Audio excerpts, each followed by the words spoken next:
अरे गुड्डू लहरी प्रमोद जी के,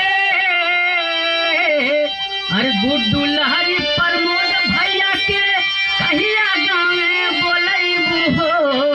अरे तोरे सरनी हमें गई बड़ी हम बनवा, तोरे सरनी हमें गई बड़ी हम बनवा, मोरा पूरा मनवा कैसा हो मोरा